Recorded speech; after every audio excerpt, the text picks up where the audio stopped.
Terima kasih udah mau berjuang karena masa-masa itu benar-benar berat.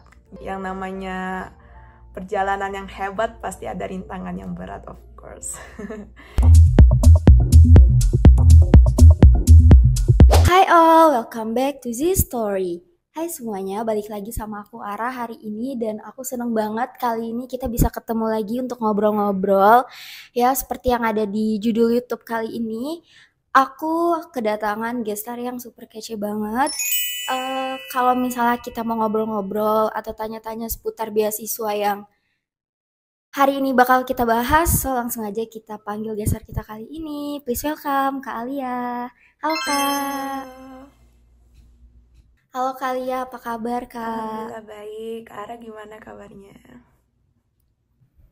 Alhamdulillah aku baik juga. Nah, sebelum kita sesi ngobrol-ngobrol nih bareng Kak Alia, boleh nggak Kakak perkenalkan diri Kak Alia terlebih dahulu nih ke teman-teman Ders? Halo semuanya, perkenalin nama aku Alia. Aku dari Palembang dan saat ini aku studi di University of British Columbia di Kanada.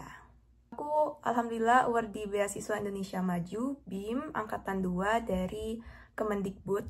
Jadi Beasiswa Indonesia Maju itu salah satu program beasiswa dari Kementerian Pendidikan yang dimana saat ini sudah berlangsung selama 4 angkatan. Dan setahu saya juga di tahun ini dibuka yang namanya Beasiswa Garuda yang untuk mekanismenya kemungkinan sama karena sama-sama beasiswa S1 gitu Kak Ara.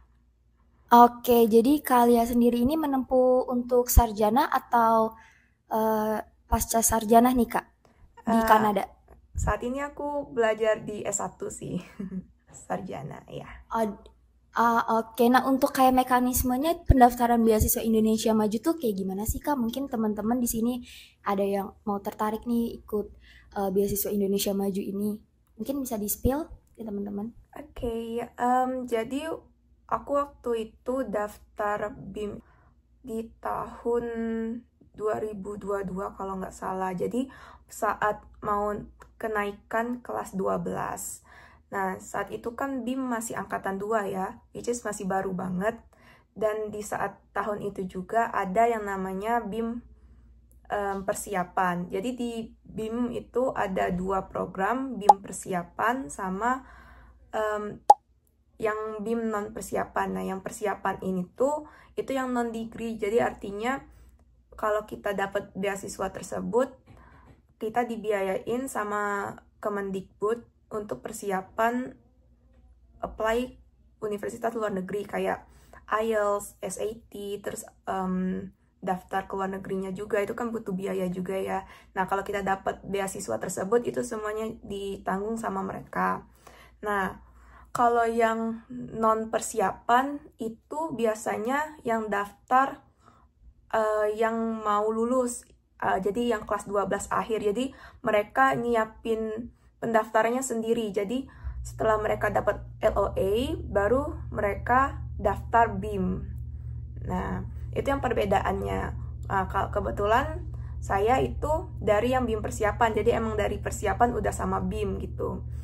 Dari BIM terus dapat LOA, terus ajuin lagi buat dapetin beasiswa studinya.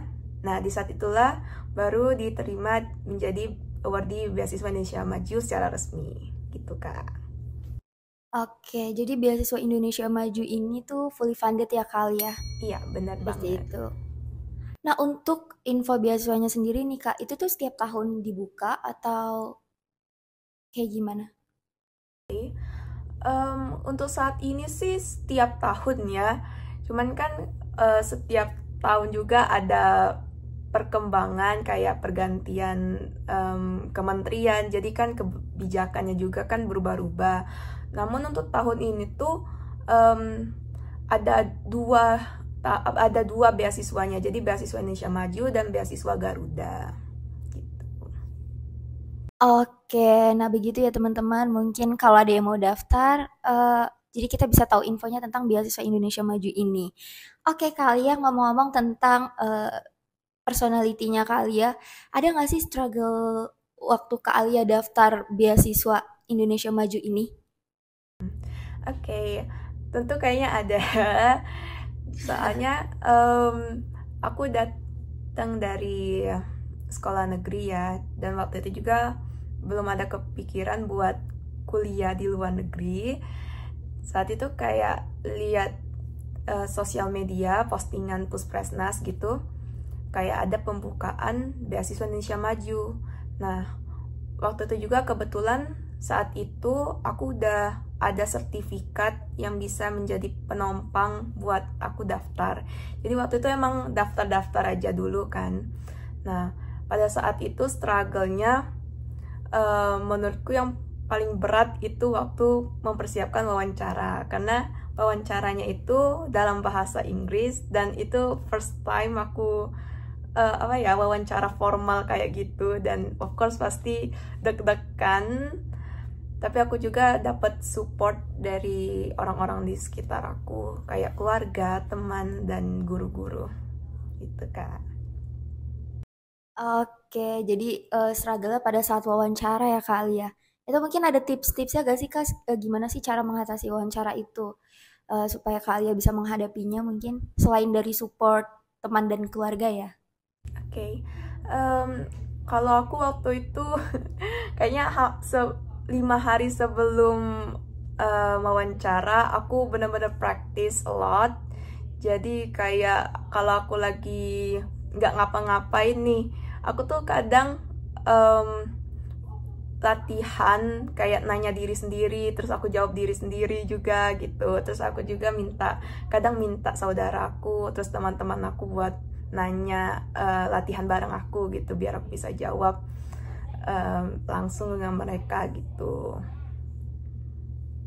Oke, jadi dengan cara latihan terus ya Kak. Jadi supaya nggak grogi menghadapi wawancaranya. Untuk pertanyaan yang pertama, pernah atau nggak pernah ngumpulin lebih dari 10 dokumen buat apply beasiswa? Pernah. Oke.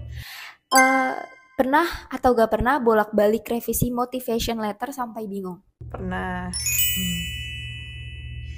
Pernah atau nggak pernah nangis gara-gara ditolak beasiswa? Alhamdulillah nggak pernah. Alhamdulillah. Jadi langsung diterima ya Kak? Ya, alhamdulillah one shot. Alhamdulillah, oke. Pernah atau nggak pernah apply beasiswa mepet deadline banget? Nggak pernah ya. Oke, pernah atau nggak pernah punya role model yang udah study abroad? Pernah. Oke, last question. Pernah atau nggak pernah kepikiran mau mundur karena proses apply-nya yang lumayan ribet? Pernah itu. Oke.